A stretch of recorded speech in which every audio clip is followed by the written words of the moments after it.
There are countless doors all over the world that haven't been opened for decades, and even centuries. The question is why? It seems that nowadays you can open any door you want. The truth is that some doors were sealed for a grave reason. And so far, nobody has found out what treasures and mysteries they hide. Here are 4 doors that keep their secrets all too well. The Taj Mahal. First up, we've got the Taj Mahal in India, one of the most romantic places in the world. Shah Jahan commissioned it in 1631 and dedicated it to his 3rd wife, who he loved like crazy. They were married for 19 years and had a whopping 14 kids together.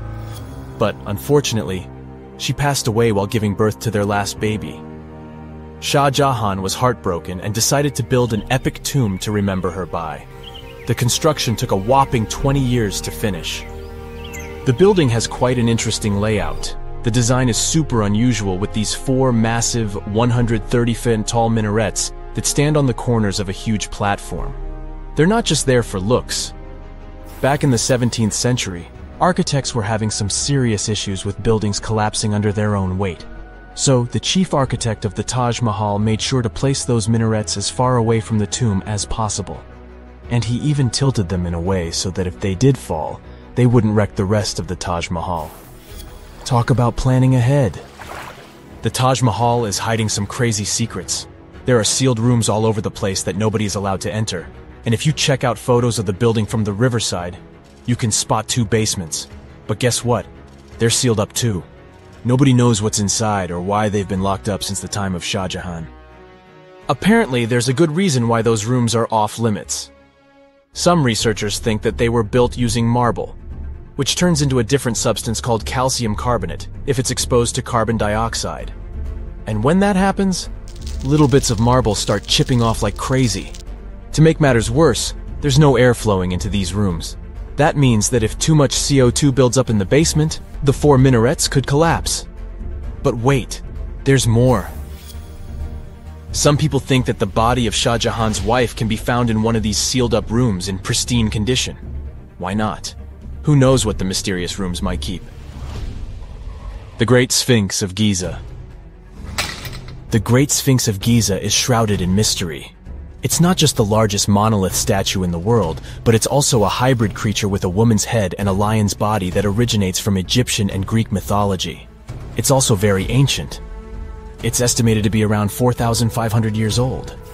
The construction of this marvel took about 3 years and required 100 workers who were not slaves and were treated with delicacies like sheep and goat meat. It is also thought that it used to be much more massive than it is now. Archaeologists found huge stone blocks and abandoned toolkits near the site. However, the real secrets of the Sphinx lie underground, near its paws. A group of scientists used a seismograph to detect 2 hidden chambers beneath the Sphinx's paws.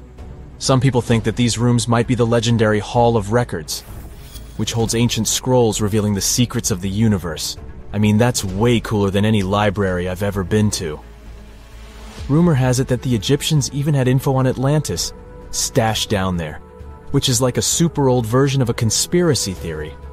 Unfortunately, we can't go on an adventure to check it out just yet. The chambers presumably have 2 entrances, but both remain sealed. The researchers haven't yet received the green light to check out their theory. Let's hope they won't keep us in suspense forever. Sri Padmanabhaswamy Temple. This temple is located in the beautiful state of Kerala in India. This temple is famous for more than just its breathtaking beauty. Underneath the temple there are 6 vaults, creatively named A, B, C, D, E, and F. The enormous iron doors to these chambers add to the mystery of what's behind them.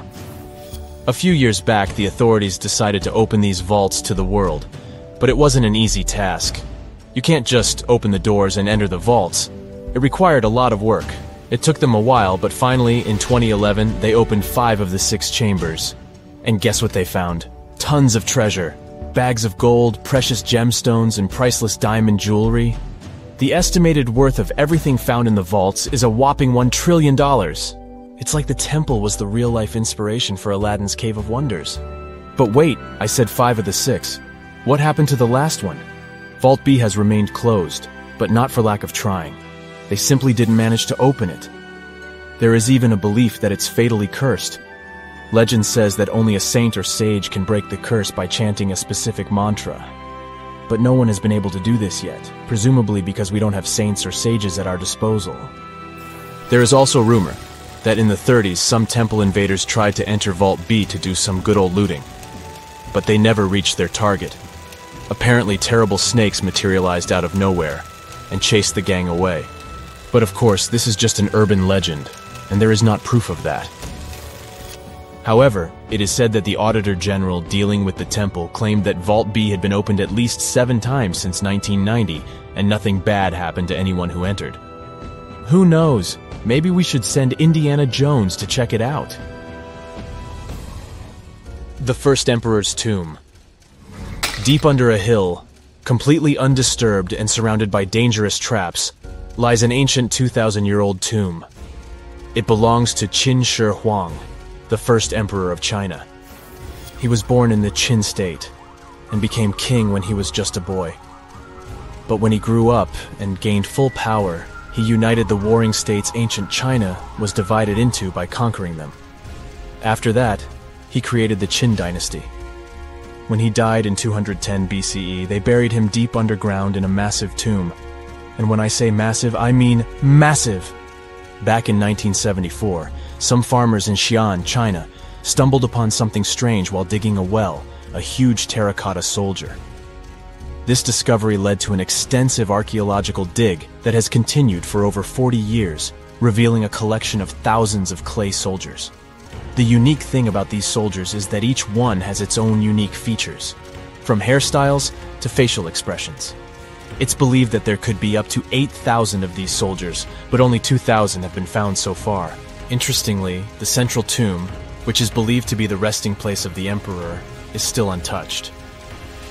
In ancient records, there are references to a vast underground city that the emperor built, complete with scenic towers, palaces, and whatnot. Sima Qian, a Han Dynasty historian, wrote that the tomb was adorned with treasures and had space for hundreds of officials, but the lack of technology to properly examine the site is what's holding things up. Qin Shi Huang was surrounded by liquid mercury in his tomb, with 2 of the streams representing the major rivers of China, Yellow River and Yangtze. The ancient Chinese believed that mercury could provide immortality, but it could have also caused the emperor's death since he regularly took mercury pills to prolong his life. The dangerous levels of mercury contamination in the soil near the tomb are the main reason why scientists are reluctant to explore it. It could be very dangerous both for people and for the environment. Now, if I had to choose which door to open, I'd probably go for the one that doesn't lead to a tomb surrounded by poisonous mercury. Call me crazy, but I'd like to avoid any potential health hazards. You find yourself at a food fair in Iceland when you see it for the first time. Volcano bread. You eat a slice and oddly enough, it actually tastes good. Unsure of how this works, you check out the baking process. Is this kitchen really strange looking, or is it just me? The baking spot is in nature, specifically in a hot springs field. You better watch your steps so you don't get burned by the hot vapor jolting from the ground. Now, a local baker shares their traditional rye bread recipe with you. Rye flour, check. Yeast, check. You mix it all together and pour it into a metal pot. Next on the list is digging the hole where you'll place the pot to bake. You dig for about 16 inches until you can see the water bubbling from the ground. If you want to do it like a local, you'll use your finger to check the water temperature. Yikes, that's hot. Actually, the ground is heated by lava. Iceland is one of the most volcanic regions in the world, with over 30 active volcanoes at any one time. After you bury the bread in volcanic soil, you leave it there and wait 24 hours until it's ready. The next day, the bread is fully baked and super tasty.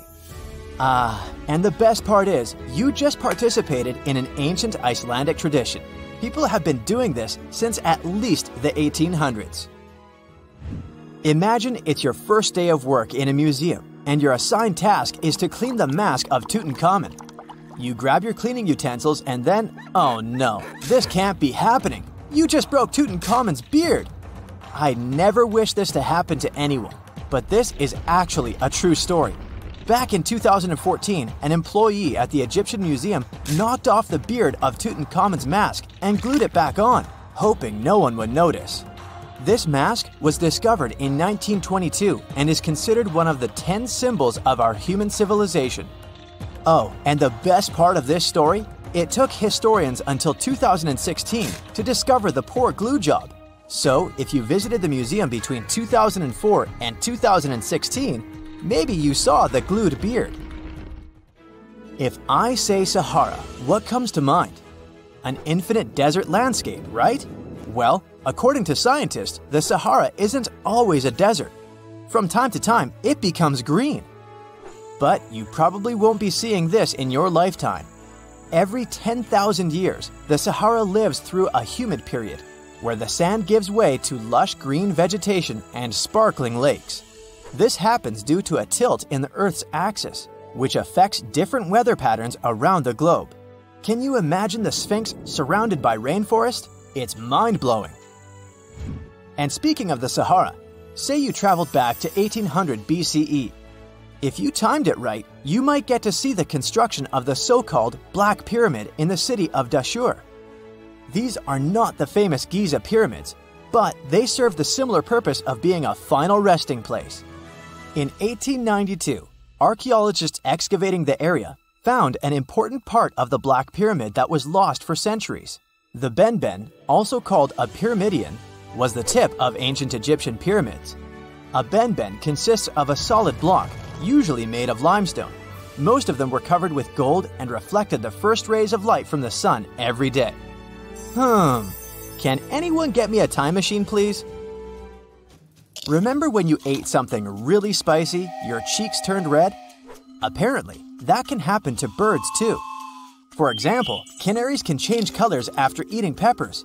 These birds have a special pigment that allows them to switch shades depending on their diet.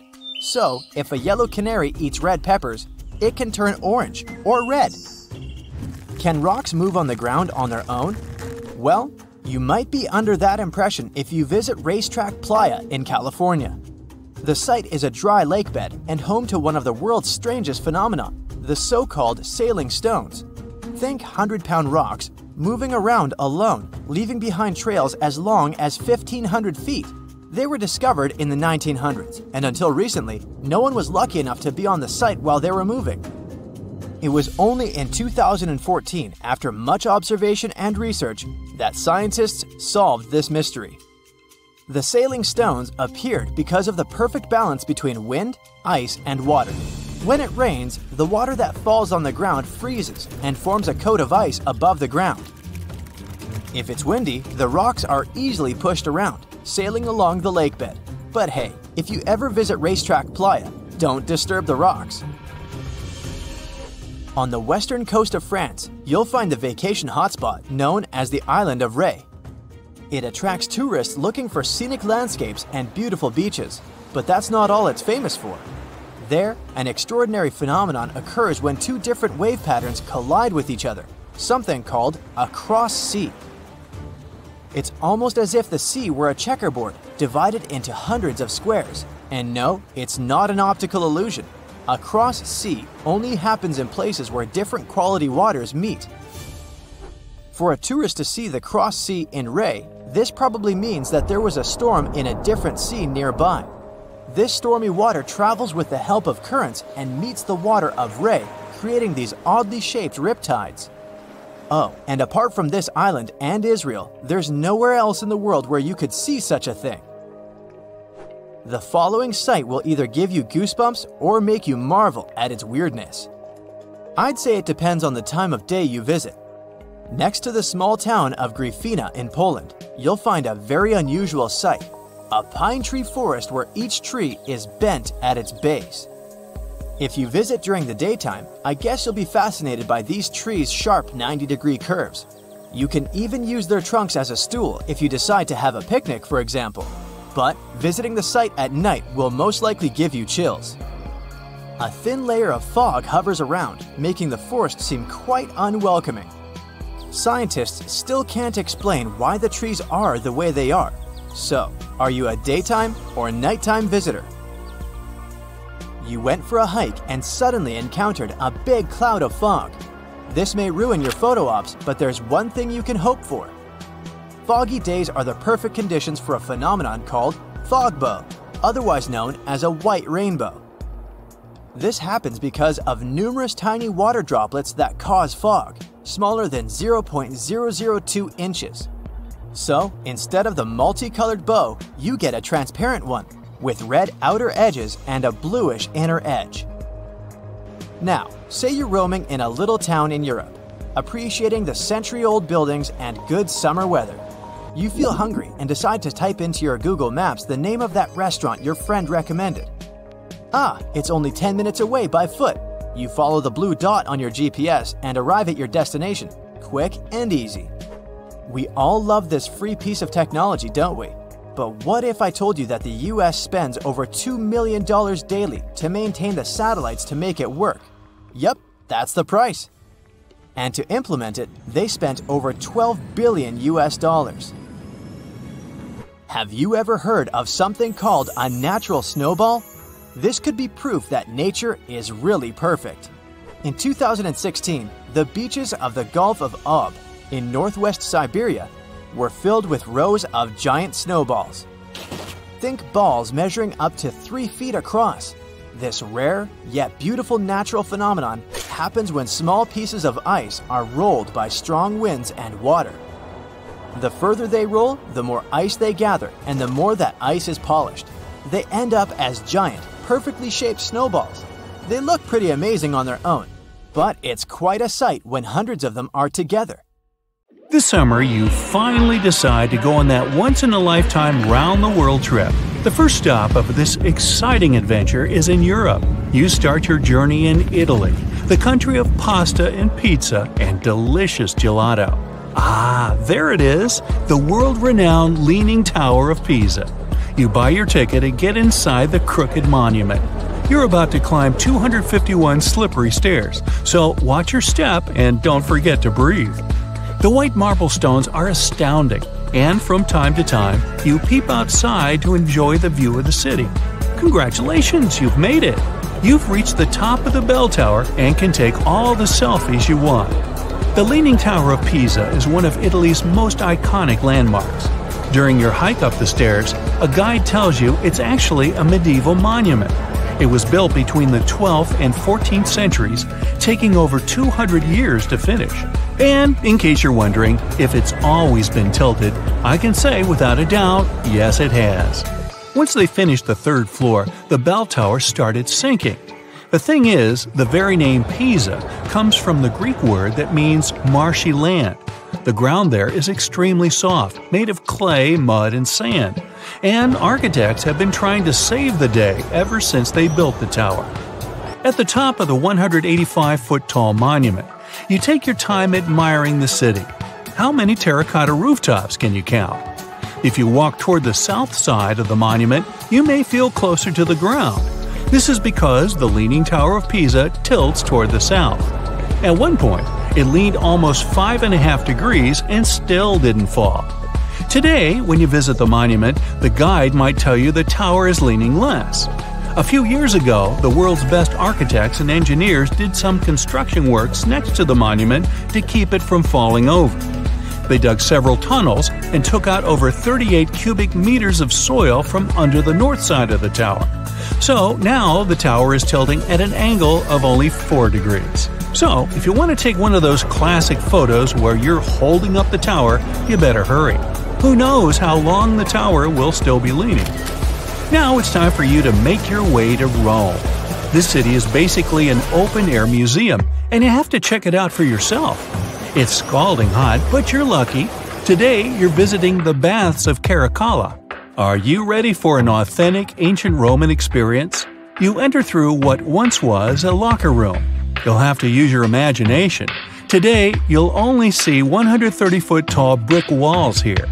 Romans of every class would spend an hour or two in the baths every day.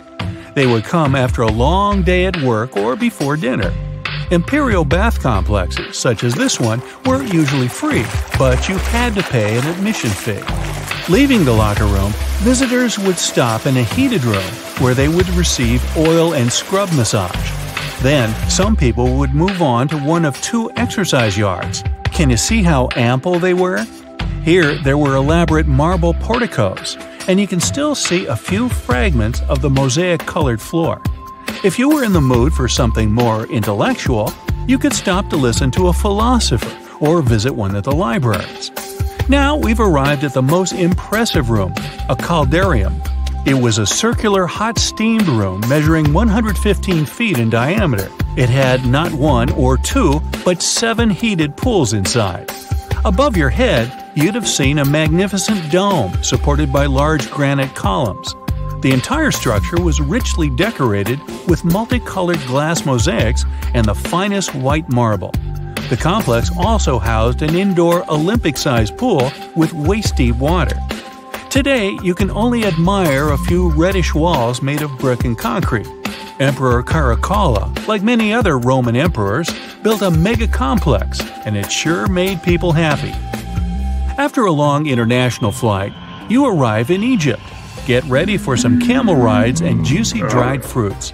Does anyone here love dates? You leave your hotel at dawn and make your way to the outskirts of Cairo. You drive past the Nile River toward the West Bank. Don't forget to take some pictures. In the distance, you spot a large monument. It's the Great Sphinx of Giza. Can you believe people created this monument over 4,500 years ago? Once you get closer, you see the Great Pyramids just north of the Sphinx. You learn that, unlike the pyramids, the Sphinx was carved directly from the bedrock of the Giza Plateau. Until today, it's one of the largest statues in the world, measuring 66 feet in height and 240 feet in length from paws to tail. The face of the Sphinx looks a tad beaten today, but according to archaeologists, it wasn't always like that. A Photoshop reconstruction of the Sphinx gives it a very different look. As you can see, at one point, the Sphinx's nose was chopped off together with parts of the chin. Scientists believe that the statue is a representation of the great pharaoh Khafra. This is why its face resembles a human so much. Just below the eyes, a dark carved line was added to represent the charcoal eyeliner ancient Egyptians used to wear. Fun fact, this wasn't only a beauty habit, it protected their eyes from ultraviolet rays. In a desert region that gets so much sunlight, this might come in handy. Until today, researchers debate whether or not the Sphinx had a beard. Many believe that if it was meant to depict a pharaoh, it most likely had a braided beard that got destroyed by erosion or humans. Even today, you can still see the remains of a regal headdress on the head of the Sphinx. These head ornaments were associated with power and royalty. Now imagine that the stripes are blue and gold. This is probably what it looked like when the monument was first constructed. There's no evidence of how long it took to build the Sphinx, but it was likely very long, as the carved details are pretty impressive. If you're lucky, your guide might take you to one of the secret chambers inside the statue. If they're real and not just a myth, I mean.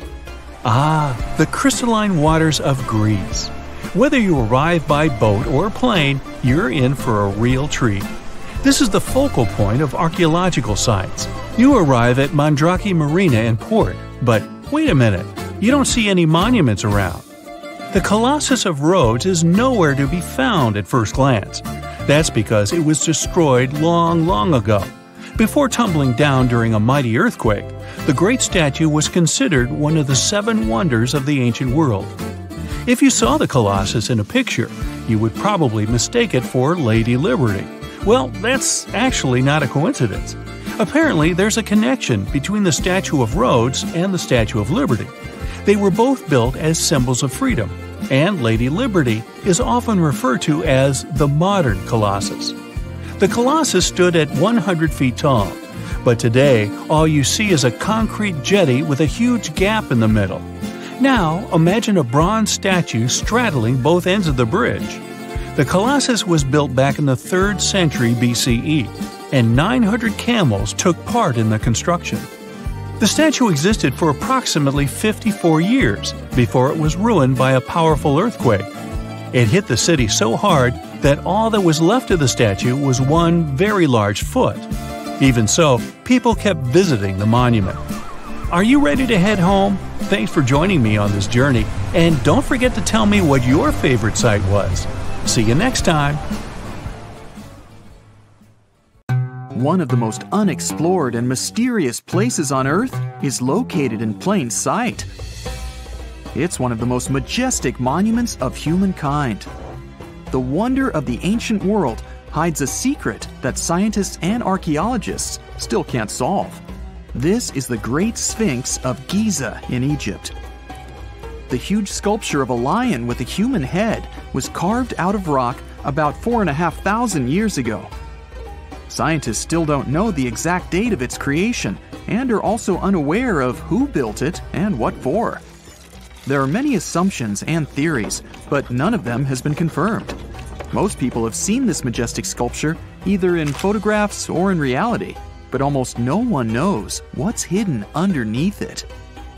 The statue of the Sphinx was carved from a single piece of limestone. It was painted. The remains of color pigment on the surface prove this. In the distant past, the Sphinx looked much brighter and more colorful than what we see now.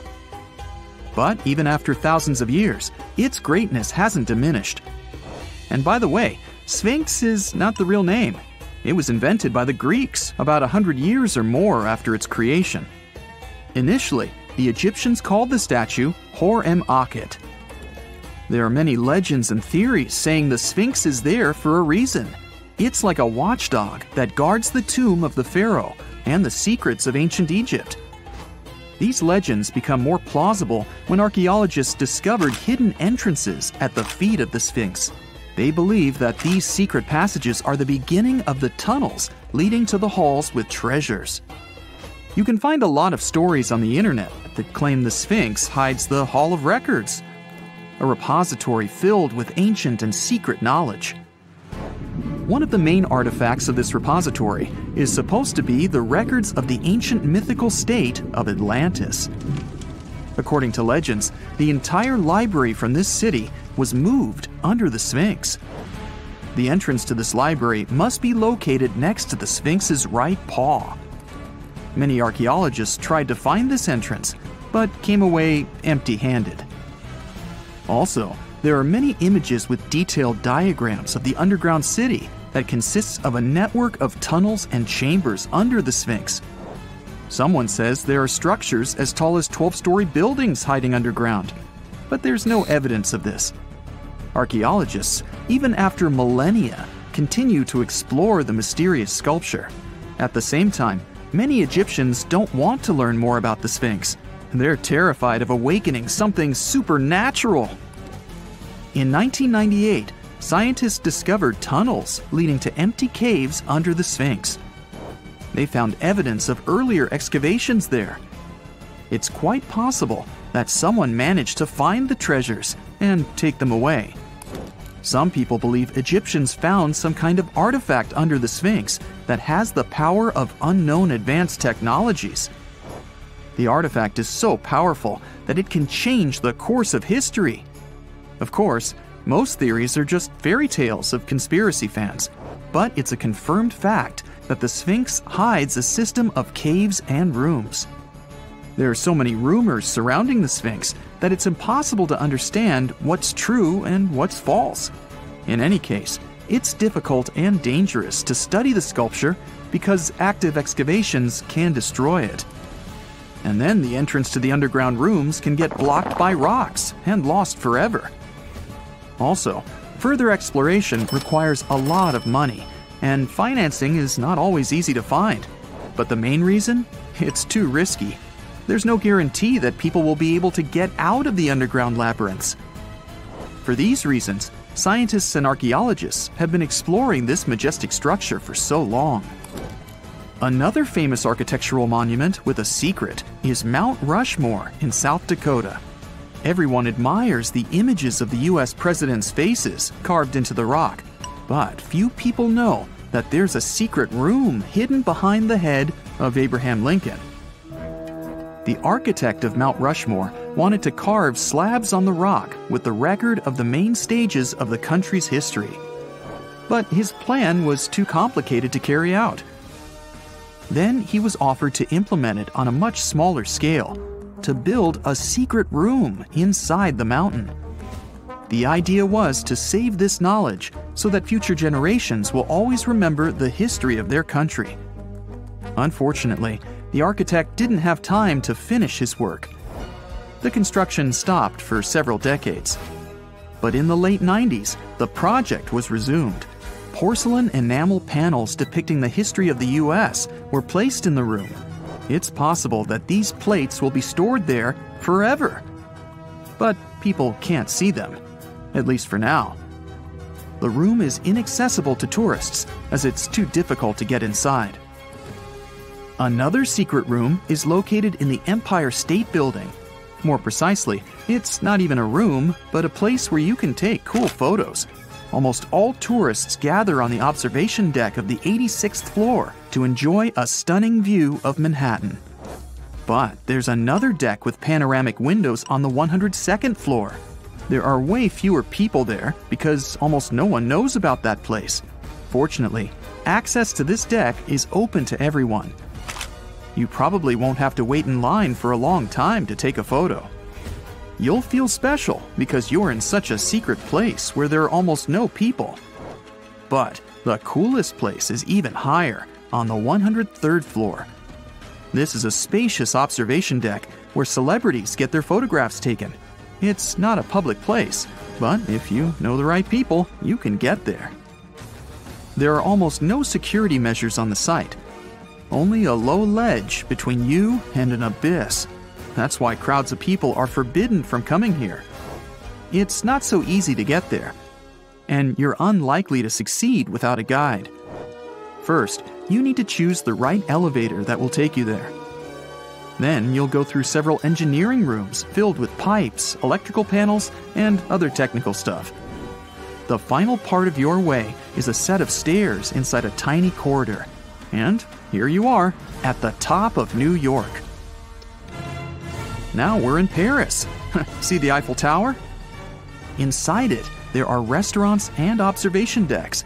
But if you try hard, you can find a secret apartment. Now it's a museum, but it was built so that people could live in it. The architect of the tower, Gustav Eiffel, created this apartment in 1889 for himself. It's almost at the very top of the Eiffel Tower. Imagine what a beautiful view he observed every day. He was the first and only tenant. No one else could gain access to this place. When the architect passed away, the apartment remained empty for a long time. Only recently, they restored it and turned it into a museum. Inside, the epoch of the last century is recreated. They even put wax figures of Gustav Eiffel, his daughter, and the American inventor Thomas Edison inside the room. This place is filled with an endless stream of passengers, office workers running late, visitors from other cities, noise, and train whistles.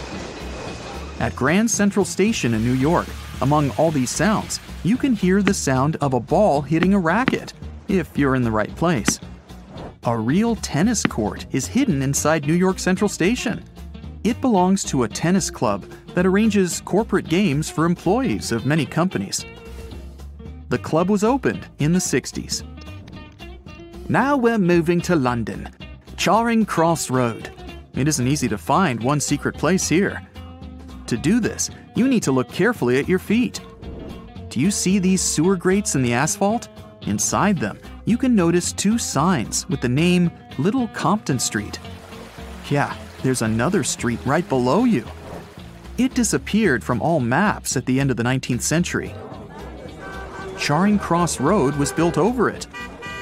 The identification signs that you see are part of old engineering tunnels. There's another interesting place in London. It's located in the southeast corner of Trafalgar Square. At first glance, it looks like a thick lamppost, but there are too many tourists walking around.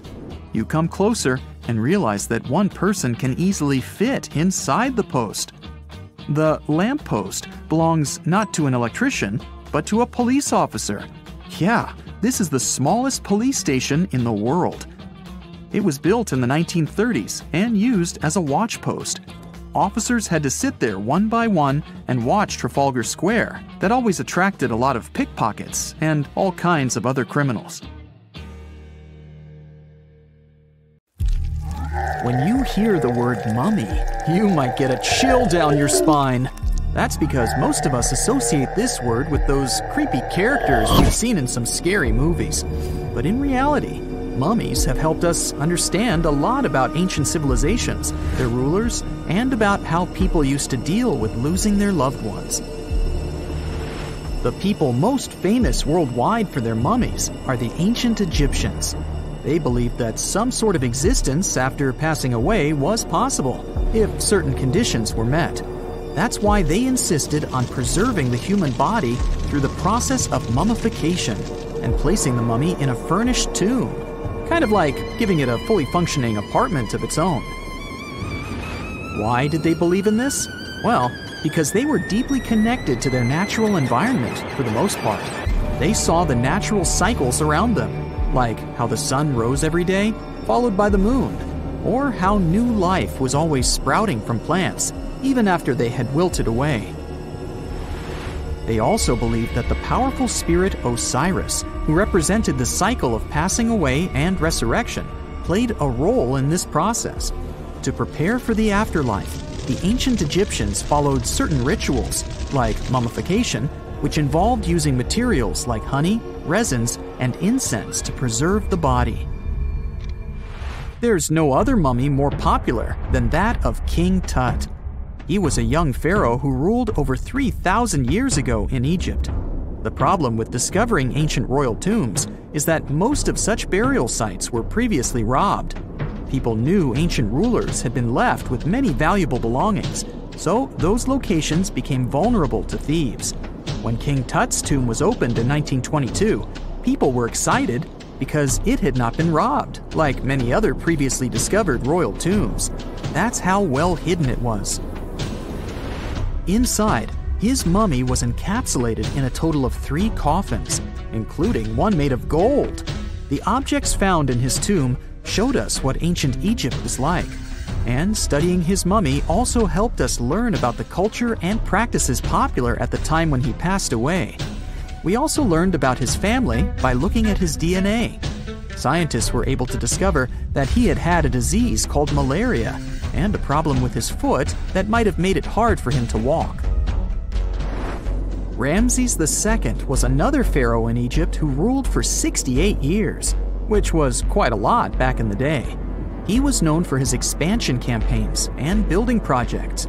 Many objects from his time as a ruler still exist today, including a large statue of him. Ramses II was about 6 feet tall and lived to be about 90 years old. After looking at his mummy, scientists concluded that he may have had a medical condition that affected his spine. Now, remember those thieves I mentioned before? They are probably the reason why Ramses II ended up in a plain coffin in a secret collection of royal mummies at Deir al-Bahari, which was rediscovered in 1881. Thankfully, archaeologists were able to identify him because his journeys had been recorded on his wrappings. The process was really tedious too. In fact, in ancient Egypt, the mummification process could take a staggering 70 days to complete. A special person would say a very specific speech while delicately handling the body and drying it out using a type of salt called natron. They also used linen and resin to make the body look more lifelike and to wrap it in cloth. The tomb was equally as important for ancient Egyptians. The walls of King Tut's tomb, for example, were adorned with intricate artwork that depicted his journey to the afterlife, from his burial procession to his passage through the underworld. The ancient Egyptians believed that everyone made this journey after passing away, and they filled their tombs with items and paintings to help the person in their spiritual travels. Additionally, the walls of the tomb were decorated with spells from a special book, which contained a collection of poems that the Egyptians believed would help people reach the afterlife. And speaking of how important this journey was, people also placed food in these ancient tombs. In King Tut's tomb, archaeologists discovered 36 jars of vintage beverages and 8 baskets of fruit. which were believed to be left there to help him in his journey to the afterlife. The Egyptians believed that traveling to the afterlife took a really long time, so they left a lot of supplies, such as food and water, to sustain their loved ones. Pharaohs also generally had numerous luxurious garments and beautiful jewelry in their tombs to ensure that they would have a fashionable journey. These items included various types of linen clothing, such as tunics, scarves, gloves, and headdresses, as well as a lot of gold jewelry with precious stones, like bracelets, buckles, pendants, necklaces, rings, and even precious depictions of insects for protection. Some were also deposited with fans made from ivory and ostrich feathers to keep them cool in the afterlife. Some ancient rulers were even placed in their forever apartments along with boats. For example, Pharaoh Khufu built the Great Pyramid at Giza as his tomb, and a large ship was found inside. King Tut, however, was buried with multiple boat paddles, but no actual boat. Instead, he had 3 chariots and numerous walking sticks made of precious materials, perhaps indicating he'd rather travel to the beyond by land, not by water. Amongst the most interesting objects found near ancient mummies are bottles of oils and perfumes. If rulers were supposed to be fashionable, why not smell nice too, right? Also, some of them had some ancient kinds of board games, most of them made out of precious materials like gold or ivory. One of those games was called Senet. It was very popular amongst the ancient Egyptians and very similar to modern-day chess. The ancient Egyptians may have the most famous mummies out there, but they weren't the first to invent the procedure. In fact, it all started in South America with an ancient civilization named the Chinchorro. As far as we know today, these people were the first to mummify their loved ones that had passed away. They did it somewhere around 2,000 years before the Egyptians started their own rituals. Sure, we can tell a lot about ancient rulers by studying these mummies, but until recently, we had no idea what they really looked like during their lifetime. Not so long ago, though, some very special mummy paintings were found by archaeologists studying ancient Egyptian objects.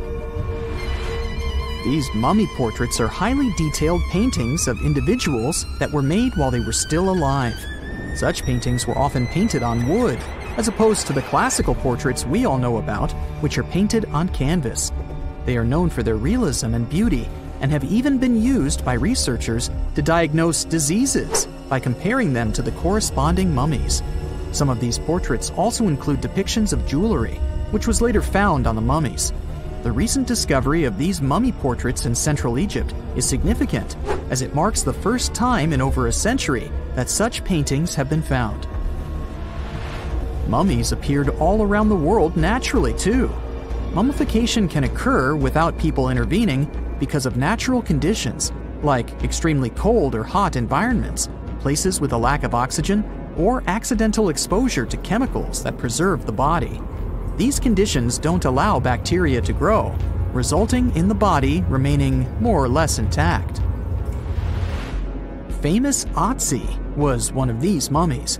We know today he was a man who lived around 5,000 years ago in Europe. But upon his discovery in the Alps in 1991, Austrian authorities initially believed that he was a modern mountaineer because of how well preserved the body was. However, after the Iceman was removed from the glacier, it was determined that he was actually from the Copper Age. Before we get into the reason why and how there are pyramids all around the world, let's talk about some of the examples. I'll start with the Pyramid of the Sun in Mexico. These folks really knew how to build a city. Their well-planned urban center spanned over 7 square miles and boasted several pyramids. But the Pyramid of the Sun is the most impressive. This giant pyramid was built way back in 100 CE and is one of the biggest structures of its kind in the whole Western Hemisphere.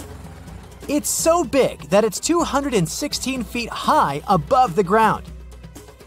If you ever find yourself in this ancient city, you won't be able to miss the Pyramid of the Sun.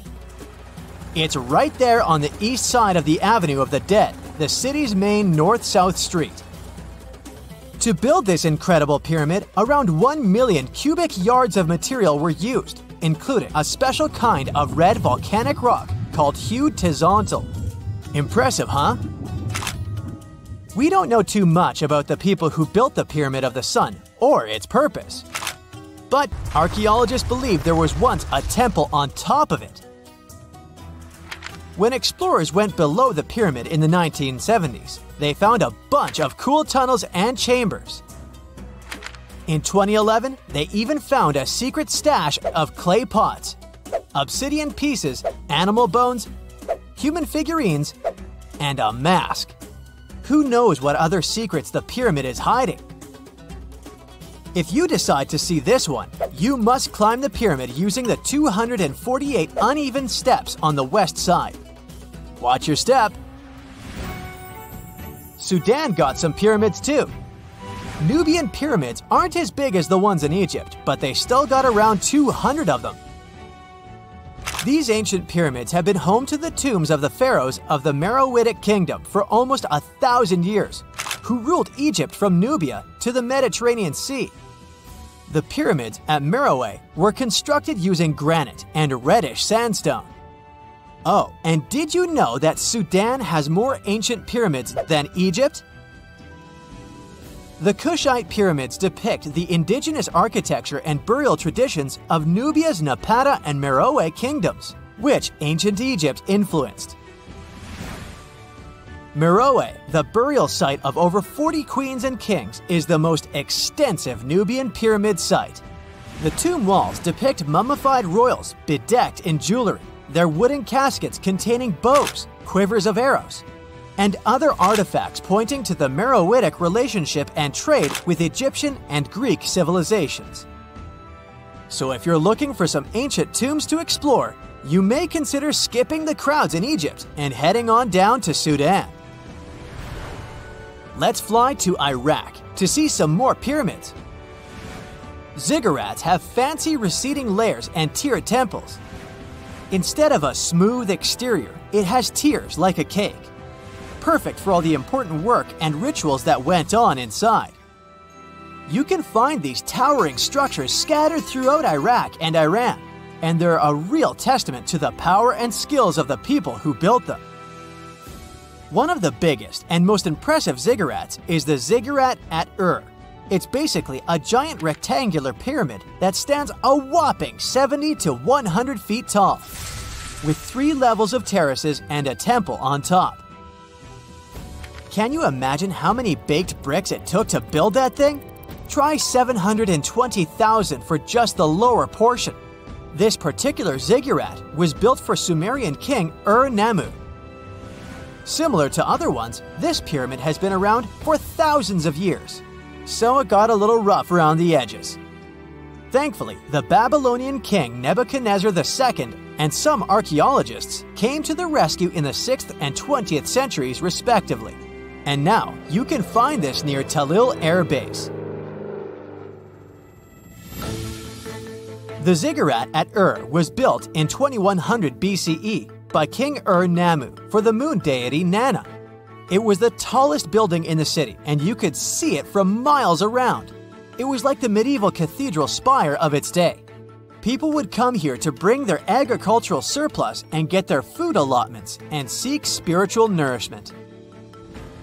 Sadly, the Nana temple at the top of the ziggurat didn't survive, but we do have some blue glazed bricks that may have been part of its decoration. The lower parts of the ziggurat are pretty amazing though. The architects even included holes in the temple's baked exterior to let the water evaporate from its core. Since we explored some of the pyramids on our planet, let's take a broader perspective. They can be found in many parts of the world. Egypt has over 100 pyramids, double that number in Sudan, and dozens of others are scattered in the Middle East and China. The Americas have the most pyramids in total, with more pyramids than the rest of the world combined. These pyramids are located in Mexico, Guatemala, Honduras, and El Salvador. Time to know more about the evolution of pyramids through history. The oldest pyramid is in Egypt. This pyramid was a step pyramid, which was created by placing one layer of stone on top of another. The pharaoh Sneferu is credited with creating the pyramid shape we recognize today. During his 45-year reign, he built 3 pyramids. His first 2 attempts failed, but he finally got it right with the Red Pyramid, which is considered the first true pyramid. It was Sneferu's son, Khufu, who built the Great Pyramid of Giza, which was the tallest human-made structure on Earth for almost 4,000 years. Latin American pyramids are similar to early Egyptian step pyramids, but they were built independently, with no knowledge of each other. The pyramids in Sudan were built around 700 BCE and are tall but much narrower than those in Egypt. How in the world did all these civilizations build these things without even texting each other? After all, the Aztecs, Mayans, and ancient Egyptians were about as different as possible. But despite their cultural differences, they all seem to agree on one thing: pyramids were pretty cool. Step pyramids are all around the world because they were the most feasible and stable way to build large and tall structures without access to lighter building materials like wood and metal. The triangular form with a square base is the best way to build a sturdy structure, and having a cube structure would require more material for less height. Now, when it comes to pyramid design, the Egyptian pyramids were like giant triangles with a square base, smooth sides, and a pointy top. On the other hand, the Aztecs and Mayans went for a tiered cake look, with steps leading up to a flat platform on top. So, while all these pyramids share the same basic shape, they have their own unique flair. Each group built its pyramids using different materials, techniques, and slope angles. So while they may have been inspired by each other's work occasionally, they were just doing their own thing. Egyptian pyramids had smooth, angled sides that were designed to help the pharaoh's soul ascend to heaven. The Pyramid of the Sun was built over a series of caves that served as a passageway for the deities. The Maya built the temple of Kukulkan in Chichen Itza to honor the deity Kukulkan, usually represented by a serpent. Nicknamed El Castillo, it has 91 steps on each side, plus a platform. That's 365 steps, one for each day of the Mayan calendar. Tell me, Brightsiders, how were pyramids built? To begin with, humans made them, not a foreign race from space that landed on Earth. You see, one thing that all pyramids have in common is that they were built without advanced tools or even the wheel. It took a lot of people to build them, including skilled laborers and architects. For example, it's estimated that 20,000 people built the Great Pyramid of Giza, and it's believed that most of them were skilled laborers.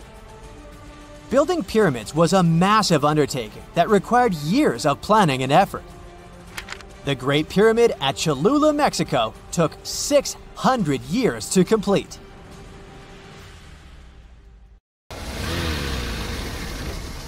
And now we're off to almost 5,000 years ago. Let me take you to ancient Egypt, where back in 2550 BC, guess what? The construction of the Great Pyramids of Giza started. People learned to build cathedrals and skyscrapers, but it wasn't until recently that these massive buildings appeared. It's still a mystery to even modern scientists how these pyramids were built 5,000 years ago. No wonder they are one of the 7 wonders of the ancient world. They're also the oldest of them and the only wonder of the ancient world that still exists in the 21st century. It must have taken a lot of cooperation to build a thing that massive, even for today's metrics. But the Giza pyramids weren't the first pyramids ever. The first one, called the Step Pyramid, was built around 80 years before the first Pyramid of Giza in 2630 BC for King Djoser. It wasn't meant to be extraordinary, but ended up being quite impressive. It was a pyramid of 6 stepped layers of stone. It was 204 feet high, which is as tall as a 19-story building. And it was the tallest building that existed at that time. It wasn't just a pyramid though, it was surrounded by a whole complex of buildings, including even courtyards. In ancient Egypt, people believed in the afterlife. So everyone, especially kings, wanted to make sure they had everything they needed to get ready for it. Here's why the pyramid complex was perfectly supplied with a lot of objects people used every day. The complex included a pyramid and a kind of a palace. Those buildings had many things the king loved and might need one day, like furniture, food, and gold vessels. After Djoser, building pyramids became common practice, but many pyramids weren't finished. It would usually take about 20 years to build one, but many rulers reigned way less than that. Overall, there are more than 100 pyramids. The most famous pyramids are the Great Pyramids of Giza. The first one and the biggest one was built for Pharaoh Khufu, around 2550 BC. Initially, it was 481 feet tall, which is as tall as a 40-story building. The second pyramid was built for Khufu's son, Pharaoh Khafre, around 2520 BC. It's just a bit shorter, usually standing at 471 feet high, a 39-story building. This is the pyramid with the famous statue of the Sphinx. Sphinxes have a lion's body and a human head. They were built to guard important areas. This one has the head of Pharaoh Khafre and is guarding his pyramid, facing the sunrise. The Sphinx is most well known and is one of the world's biggest and oldest statues. Originally, it had red color and did have a nose. It's still possible to see the trace of red pigment by its ears. But no one knows exactly when the nose disappeared. For some time, the Sphinx was sort of hidden underground, being covered with sand up to its shoulders. Luckily, in the early 1800s, an adventurer with a team of 160 people dug it out. The third pyramid of Giza is the smallest one, being more than twice shorter. Originally, it was 218 feet high, about the height of a 20-story building.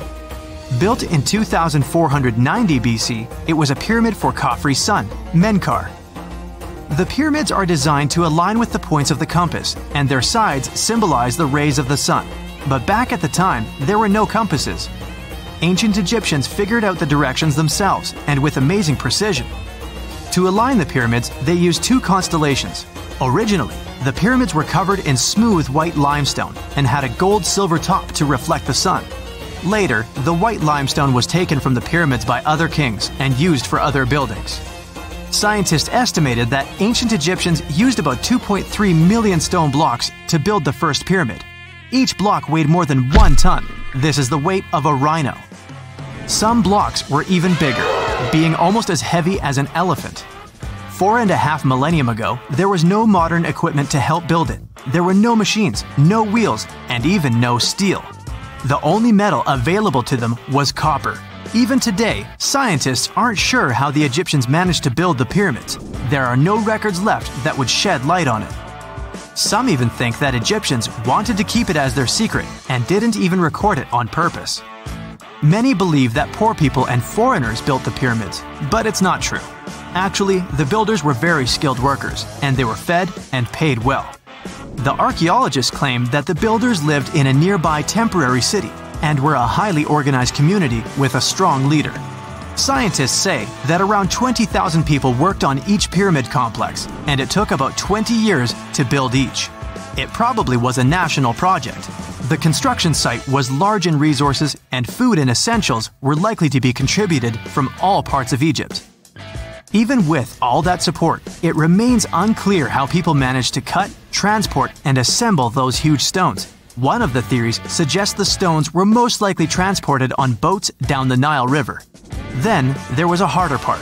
They had to be moved to the construction site. For that, they probably used wooden sleds. It wasn't very hard to pull them because the sand mixed with the right amount of water was pretty slick. And 10 people could move a sled even with a rock weighing 1 ton pretty easily. Finally, one last problem. The stones had to be lifted and put into place. Archaeologists have discovered the remains of the ramps system that dates back to when the pyramids were built. Most likely, the Egyptians designed a unique system to move and pull huge stone blocks, but no one knows what it looked like exactly. The most common opinion is that there were several ramps around the pyramid to help move the blocks. The ramp was growing with the pyramid getting higher. They suppose people were walking up the stairs, pulling the stone on the wooden sled up in the middle on the sandy ramp. But this is just one of the options. Others say that the ramps were going around the pyramid. Some say the ramps were inside the pyramid. But we'll never know for sure. and it'll forever remain a mystery, just like the ancient Egyptians wanted. Surprisingly, there's not much inside the pyramids. Most of it is just solid stone with very little open space. But let's take a quick look inside the biggest of the pyramids of Giza.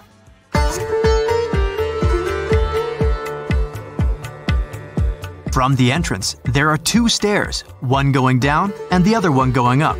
The descending one takes you to a chamber located underground. That's where the pharaohs are, but not in this pyramid because Khufu wanted to stay higher. The underground room is partly unfinished. The room with Khufu's sarcophagus is called the King's Chamber. It's upstairs and then through the tall and long Grand Gallery. Below the King's Chamber, there's a room called the Queen's Chamber. There are no queens though, and no one is sure why the room is called this. Unfortunately, none of these have any hieroglyphs on the wall. They're just bare. If you want to see them, you should go to the other rooms that are decorated. Those pieces of art are depictions of ancient Egypt's culture and daily life.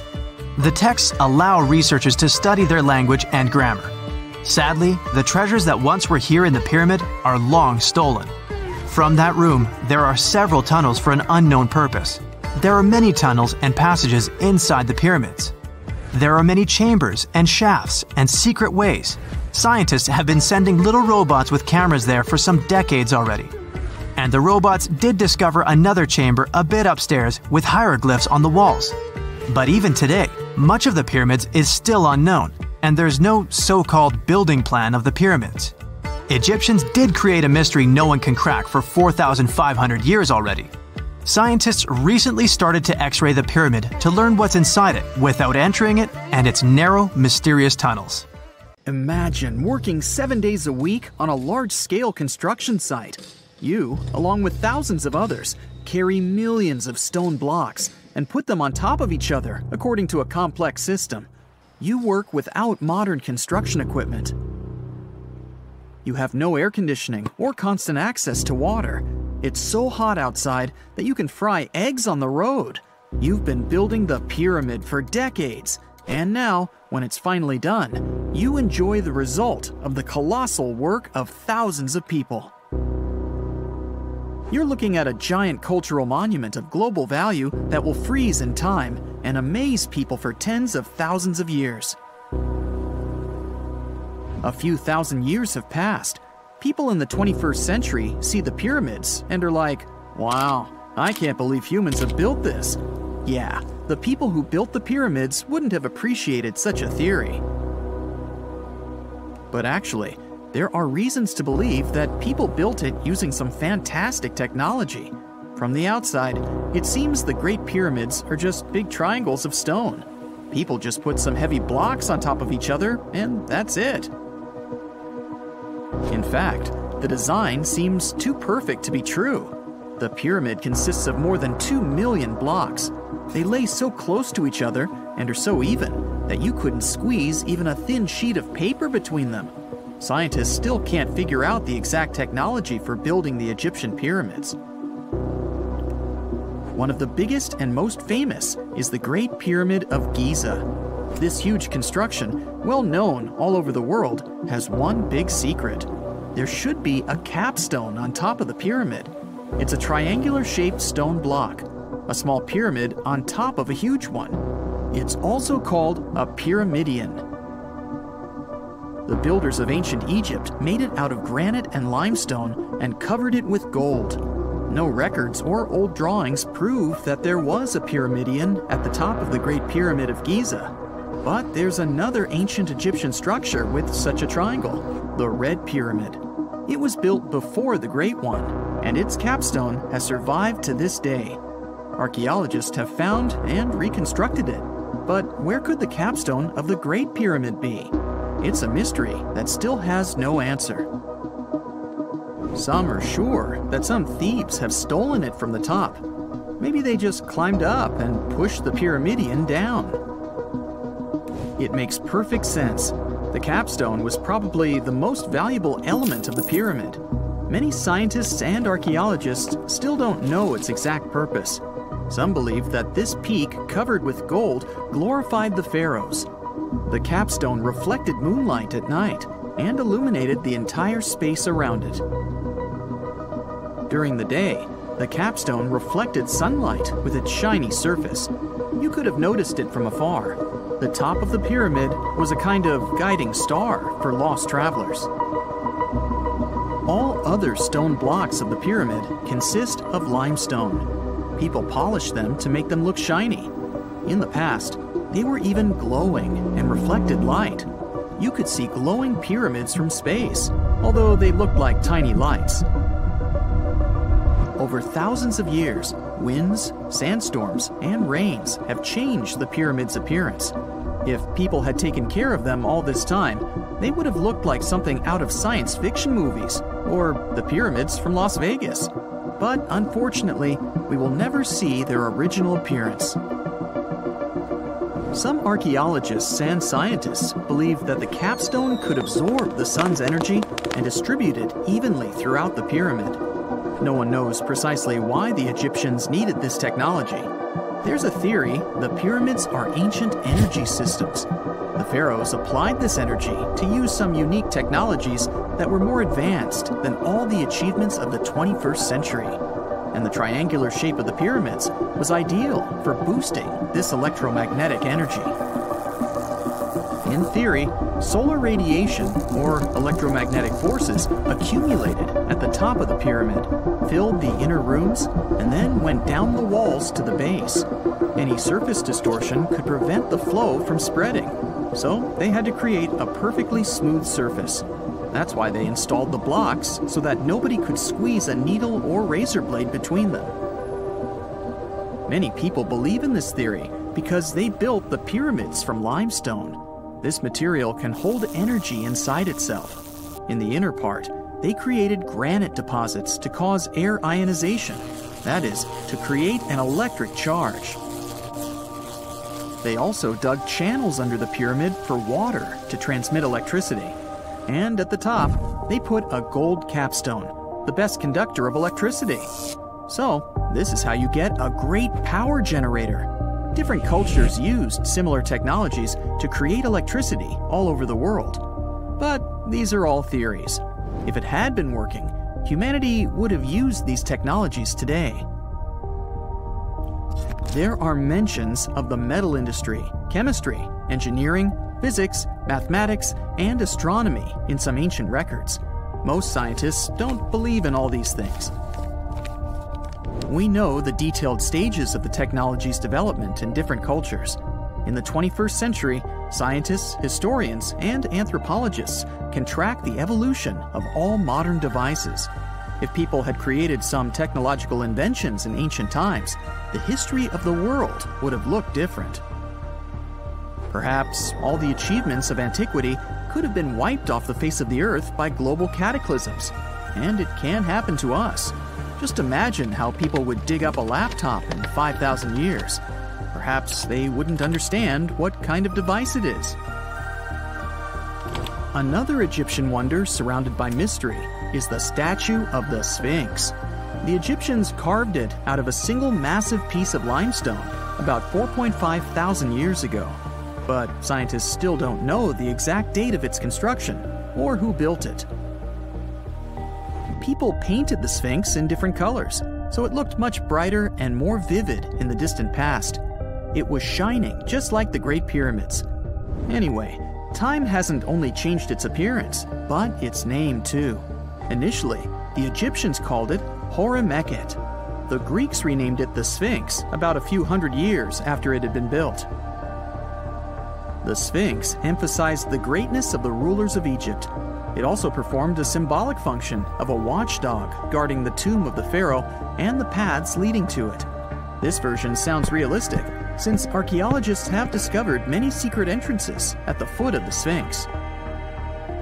Perhaps these rooms and intricate tunnels lead to underground halls with treasures. And treasures don't always mean gold and jewelry. According to legends and theories, the Sphinx guards the Hall of Records, the storage of all humankind's knowledge. The information about the ancient mythical state of Atlantis could be there. You can find many detailed maps of the internal dungeons of the Sphinx on the internet. They show structures 12 stories deep under the statue. It looks like a small city filled with gold, scrolls of knowledge, and various ancient artifacts. But don't believe all these maps. These are just theories. Several thousand years have passed, but people have very little information about it. Archaeologists know that there are still many strange and exciting things about the Sphinx that are still undiscovered. Some locals are afraid to research because they believe they can awaken something terrible from the underground depths. Therefore, it's mostly scientists from other countries who conduct the excavations. In 1998, scientists discovered strange tunnels leading to empty rooms under the Sphinx. They realized that some people tried to get there through tunnels in the past, and maybe those people took all the treasures that were there. One of the legends says that some powerful artifact lays beneath the Sphinx. Its technology can change the whole world, but the locals are hiding it because it can damage the planet. Some believe that you can find evidence of unknown technologies painted on the granite walls in the pharaoh's tombs. But most likely, these paintings and signs tell us the myths and legends of ancient Egypt. But what if Egyptian symbols and drawings are detailed instructions for using ancient technologies? What if the locals that lived at that time thought, people in the future won't be able to get energy themselves. Let's leave some detailed instructions for them. Anyway, there are many riddles and theories. In reality, the search for answers is a dangerous undertaking, since it's not easy to get into the underground halls. Excavations can ruin the structure of the entire Sphinx. Any person inside the tunnels may get lost and never be able to find their way back. Besides, it costs a lot of money. Now, what would be awesome is if people could invent some device that could scan underground areas and show their detailed models.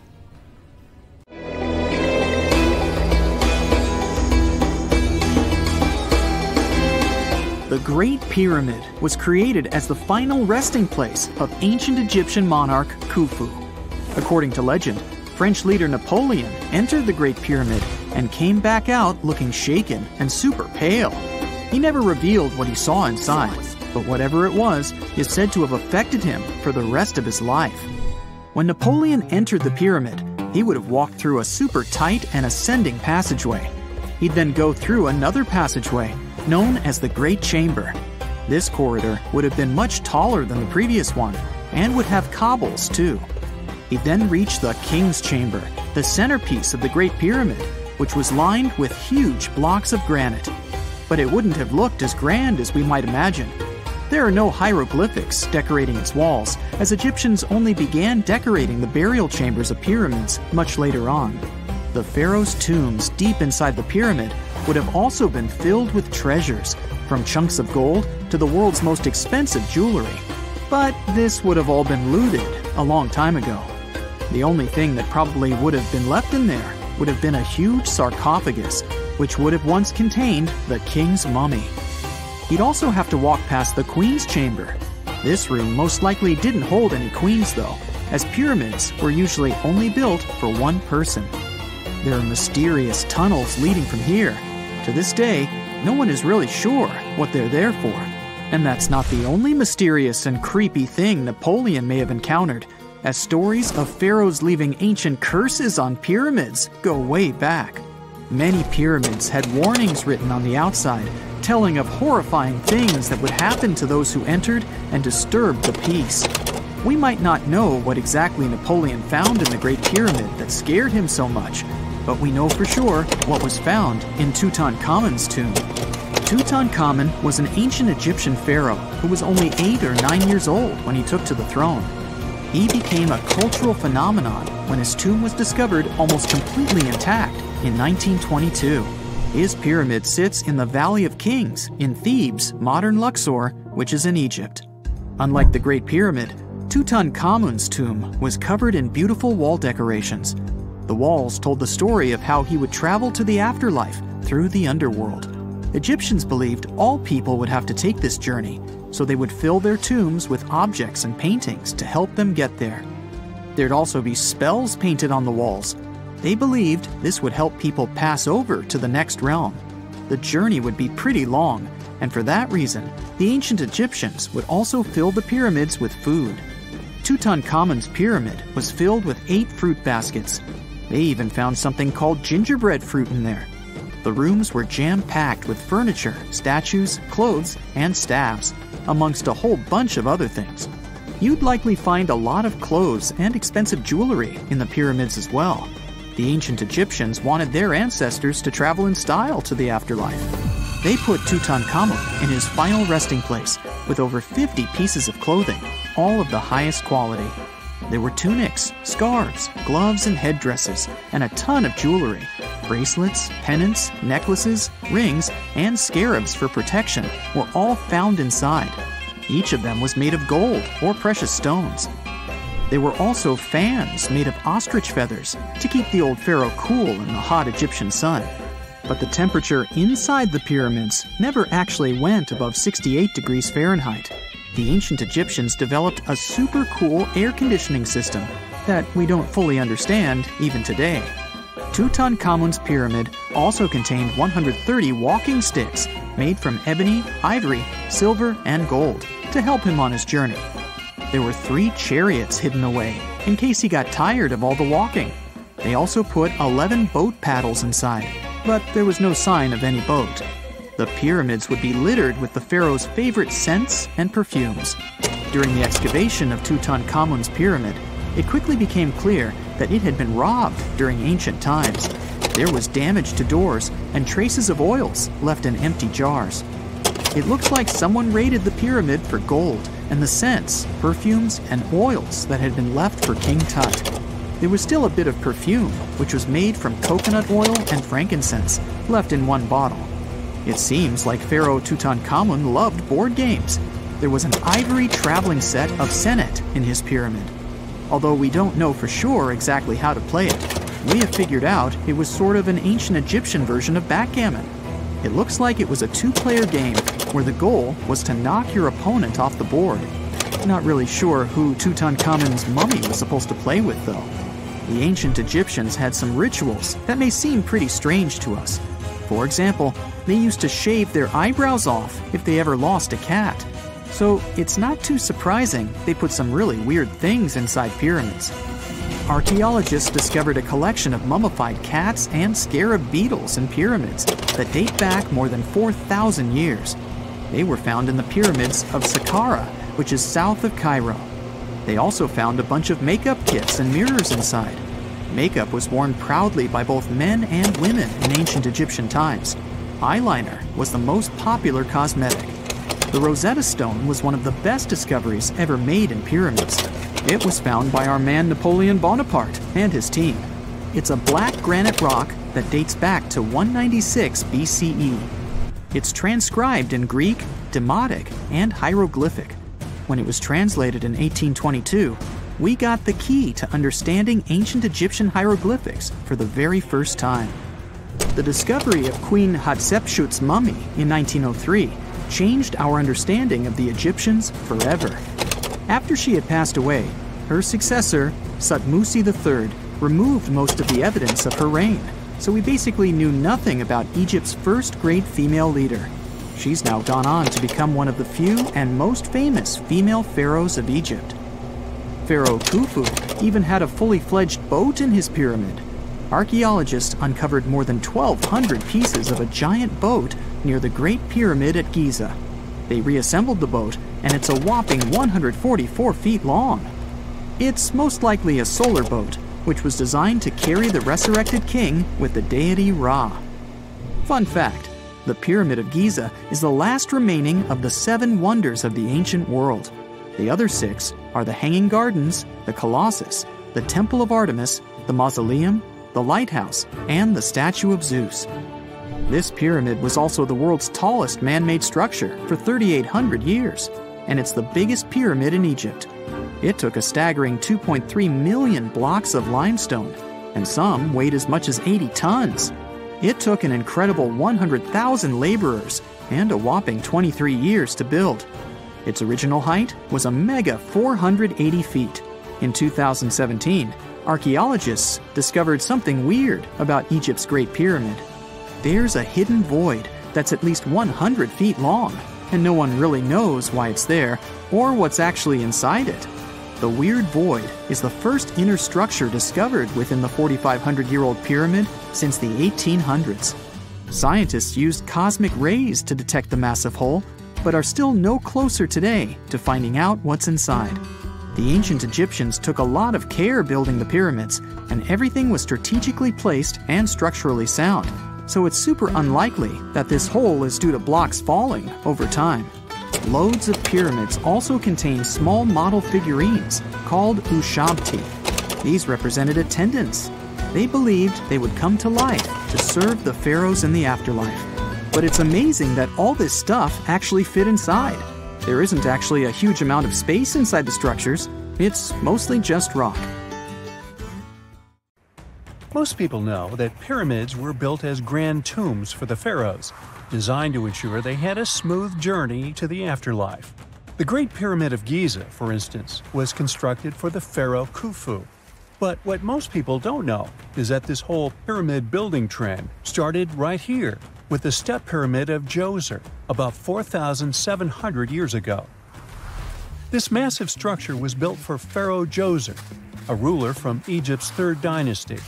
It rises 7 layers high above the ground and stands about 200 feet tall. We think of it today as a phenomenal architectural project, but for ancient Egyptians, the step pyramid of Djoser turned out to be more like a massive experiment, a trial run, if you will, to perfect their building skills before they moved on to even more ambitious pyramids. Reaching new heights is super exciting, but the real mystery is what is going on below the ground. In this pyramid's underground labyrinth, there is a network of tunnels stretching about 3.5 miles long, and some researchers believe these tunnels might have been part of a sophisticated water system that could completely change what we think about pyramid construction. Let's talk about this massive complex located in Saqqara. Surrounding the pyramid, there's what's known as a dry moat, a continuous trench that is up to 164 feet wide and almost 2 miles long. It forms a sort of rectangular shape around the pyramid. This trench has an average depth of about 65 feet. Now, if you were to add up all the earth and rock they dug out to create this moat, it would be about 10 times the volume of the step pyramid itself. For the longest time, people just assumed this trench was nothing more than a huge quarry, a place where they dug up stone and clay to build the step pyramid. Makes sense, right? But when you take a closer look, it doesn't add up. The trench is too narrow and deep to be practical for mining, and its layout doesn't match anything we know about ancient Egyptian quarrying methods. Plus, some sections of the trench are actually covered with a rocky ceiling, which would have made it nearly impossible to use as a quarry. Another theory suggests that the dry moat had some kind of spiritual significance. Maybe it was a sacred place, where souls of nobles gathered to serve the late king in the afterlife. There are even niches in the walls that work as a hint at this spiritual function. But most researchers believe that this purpose likely developed much later, long after the complex was built for Djoser. So what was the moat really designed for? In 2020, a researcher came up with a pretty intriguing idea. It is possible that this trench was actually designed to collect and manage water, especially after heavy rainfalls. Now, that makes sense when you consider the location. The moat sits in an area that could easily have been flooded by runoff water from nearby plains. This could also explain why the trench wasn't used for new graves until much later when the climate became drier and less prone to flooding. The story becomes even more intriguing, as this trench appears to be part of a larger, more complex hydraulic system within the Djoser complex. It is like the trench has several compartments, carefully carved out of the rock and connected by tunnels. These compartments likely served as a part of a water treatment system, where water would flow from one compartment to the next, getting cleaner as it moved along. Now, here is where things start to tie into the pyramid itself. The Djoser complex has a series of underground shafts, and some researchers think that water from the moat's deep trench might have been used to power a hydraulic lift system. And this giant water-powered elevator could have been used to raise the heavy stones needed to build the pyramid. It worked like a volcano, but instead of lava, water did the heavy lifting. Imagine a big deep hole in the ground at the center of the pyramid site. Inside this hole, there was a huge wooden platform, kind of like a giant raft that could move up and down. When the workers wanted to lift a heavy stone, they would fill the hole with water. As the water rose, the wooden platform started to float up, carrying the stone with it, almost like a giant water-powered elevator. When the stone reached the right height, the workers slid it off the platform and onto the pyramid. The idea is that water from the deep trench, after being cleaned and filtered, would flow into these shafts. A massive float, possibly made of wood, would then rise as the water filled the shaft, lifting the stones up to where they were needed for construction. Once the stone was in place, they'd let the water out, lowering the platform back down to the bottom, ready to lift the next stone. This fancy hydraulic lift system could have been a game changer, making the whole building process a lot faster and more efficient without using a lot of workforce. It is like the ancient Egyptians were already embracing the whole idea of work smarter, not harder. But of course, not everyone is on board with this theory. Some experts argue that the area where the step pyramid of Djoser was built couldn't have held enough water from occasional rains to maintain such a fancy hydraulic system. The main theory suggests that, in the past, there might have been some kind of lake nearby that would have filled up after a period of rain, and this lake could have supplied water to the complex's hydraulic system. But there is no mention of such a lake in any ancient Egyptian writings, so it might be more of a what-if situation than a reality. And then there's the issue of the hard work itself. Remember when I said this method could have allowed the ancient builders to raise stones with far less effort? Well, that might not be entirely true. According to some experts, just building this hydraulic device would have required a lot more heavy work than simply moving the stone blocks using good old-fashioned manpower. And let's not forget, the step pyramid of Djoser is like a baby pyramid compared to those that came later. The stones used for Djoser's pyramid weighed, on average, about 660 pounds each, which is nothing compared to the more than 2.5-ton blocks used later for the pyramid of Chephren. If this cool water lift theory gets completely ruled out, we still need to explain how this pyramid was built in the first place. To answer that, we need to rewind a bit and talk about the original plans. See, before Djoser's tomb became a pyramid, the idea was to construct a simple mastaba. This type of tomb was pretty common in earlier periods, a flat-roofed, rectangular structure with sloping sides. But after the original mastaba was finished, they decided to expand it a bit by adding more layers on top. And then they added even more layers, until the construction reached 6 distinctive steps, each one smaller than the previous. And they probably did all this by raising those heavy stones using ramps, not a water-powered elevator. There is still so much we don't know about the step pyramid of Djoser. More research is definitely needed to fully understand how this system worked, or if it even existed at all. But the idea of using water to help build the pyramid adds a whole new layer to our understanding of ancient Egyptian engineering. It's a powerful reminder of just how clever and resourceful those builders were, using the natural landscape and the power of water to create one of the most iconic monuments in history.